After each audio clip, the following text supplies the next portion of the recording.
सोचिए, एक ऐसा राजा जिसके सामने देवता भी सिर झुकाते थे, वो आज जंगल में एक तीर से घायल जमीन पर पड़ा है। रामायण की सबसे, कह सकते हैं, विवादास्पद घटनाओं में से एक है ये। पर सवाल ये है कि आखिर ऐसा हुआ क्यों? तो सवाल यही उठता है, कौन था वो जिसने छिपकर परछाई से इस अजय राजा पर हमला किया? और सबसे बड़ा सवाल, क्यों? इस पूरे किस्से को समझने के लिए हमें कहानी में थोड़ा पीछे जाना होगा। तो इस पूरी गुत्थी को सुलझाने से पहले यह समझना जरूरी है कि वाली आखिर इतना ताकतवर था कैसे? उसकी उस अजय शक्ति का राज क्या था? ये हैं किष्किंधा के महान राजा वाली। कहते हैं वो देवराज इंद्र के पुत्र थे और उनका पराक्रम कुछ ऐसा था कि नाम सुनते ही बड़े बड़े योद्धाओं के पसीने छूट जाते थे। देखिए, वाली की ताकत सिर्फ उसके शरीर में नहीं थी।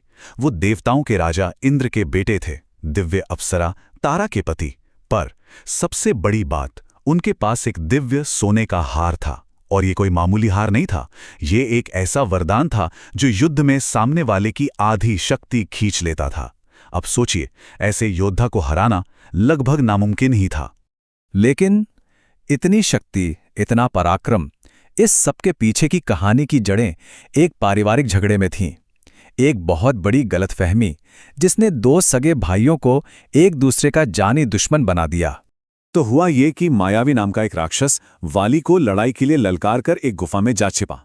वाली भी उसके पीछे पीछे गुफा में चले गए और अपने छोटे भाई सुग्रीव से कहा कि वो बाहर इंतजार करें। अब दिन बीते, हफ्ते बीते, महीने गुजर गए। फिर एक दिन सुग्रीव ने गुफा से भयानक चीखें सुनी और देखा कि अंदर से खून की एक धार बहकर बाहर आ रही है। उन्हें लगा कि वाली मारे गए। तो उस राक्षस को गुफा में ही हमेशा के लिए बंद करने के लिए उन्होंने गुफा के मुंह पर एक बहुत बड़ी चट्टान रख दी। लेकिन कहानी में असल मोड़ तो अब आया। वाली जिंदा थे। जब वो उस राक्षस को मारकर बाहर निकले तो खुद को कैद पाया और देखा कि सुग्रीव सिंहासन पर बैठ चुका है। बस वाली को लगा कि उनके साथ धोखा हुआ है। उन्होंने गुस्से में सुग्रीव की एक भी बात नहीं सुनी और उसे राज्य से ही निकाल दिया। और इसी वनवास के दौरान सुग्रीव की मुलाकात एक ऐसे महानायक से हुई जो सिर्फ इस कहानी का नहीं बल्कि आने वाले इतिहास का भी रुख बदलने वाले थे। और ये महानायक कोई और नहीं बल्कि खुद भगवान विष्णु के अवतार श्री राम थे। उस समय वो भी अपनी पत्नी सीता को खोजते हुए जंगलों में भटक रहे थे, जिन्हें लंका का राक्षस राजा रावण उठा ले गया था। तो यहां पर दोनों की जरूरतें एक दूसरे से मिल गईं। सुग्रीव को वाली से अपना राज्य और अपनी पत्नी वापस चाहिए थी और राम को सीता जी को छुड़ाने के लिए रावण से लड़ने के लिए एक सेना चाहिए थी। बस यहीं से इन दोनों के बीच उस ऐतिहासिक गठबंधन की नींव पड़ी। लेकिन सुग्रीव के मन में ना एक शक था, क्या राम वाकई वाली जैसे महाशक्तिशाली योद्धा को हरा पाएंगे? तो इस शक को दूर करने के लिए श्री राम ने अपना धनुष उठाया और सिर्फ एक बाण चलाया। और वो बाण एक या दो नहीं बल्कि एक लाइन में खड़े 7 विशाल साल के पेड़ों को चीरता हुआ निकल गया। बस ये चमत्कार देखकर सुग्रीव के मन का सारा शक दूर हो गया। और अब कहानी घूमकर वापस उसी पल पर आती है जहां से हमने इसे शुरू किया था। वो लड़ाई और वो सवाल, वो नैतिक सवाल जो आज भी लोगों को सोचने पर मजबूर कर देते हैं। प्लान सीधा सा था पर बहुत खतरनाक। सुग्रीव ने वाली को लड़ाई के लिए ललकारा। अब क्योंकि दोनों भाई दिखने में बिल्कुल एक जैसे थे, जब उनकी लड़ाई शुरू हुई तो श्री राम ने पेड़ों की आड़ से निशाना साधकर अपना तीर चला दिया। तीर लगते ही वाली जमीन पर गिर पड़े और मरते मरते उन्होंने राम से एक बहुत छुपता हुआ सवाल पूछा।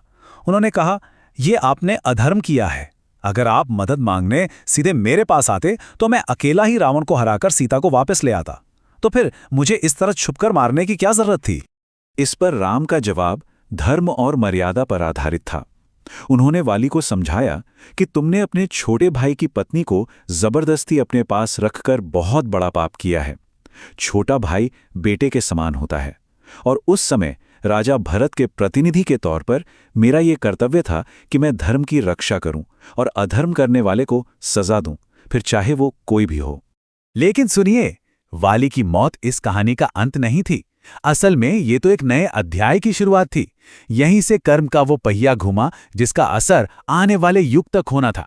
वाली की मौत के बाद किष्किंधा में सब कुछ बदल गया। सुग्रीव को उनका राज्य वापस मिल गया और वाली के बेटे अंगद को युवराज बनाया गया, जो बाद में श्रीराम के सबसे भरोसेमंद और ताकतवर साथियों में से एक बने। पर मरते मरते वाली को श्री राम से एक ऐसा आशीर्वाद भी मिला जो इस बात को तय करने वाला था कि न्याय का चक्र पूरा होकर रहेगा। और देखिए कर्म का चक्र कैसे पूरा हुआ। त्रेता युग में राम ने वाली को मारा, फिर हजारों साल बाद अगले युग में यानी द्वापर युग में वाली की आत्मा ने जरा नाम के एक शिकारी के रूप में जन्म लिया, और फिर इसी शिकारी के तीर से अनजाने में श्रीकृष्ण की मृत्यु हुई जो खुद राम के ही अगले अवतार थे। तो इस तरह प्रकृति का न्याय पूरा हुआ। तो ये सवाल आज भी अपनी जगह कायम है। क्या वाली की मृत्यु धर्म की स्थापना के लिए जरूरी थी, या फिर ये एक नायक के ऐसे झगड़े में पड़ने का दुखद नतीजा था जो असल में उसका था ही नहीं?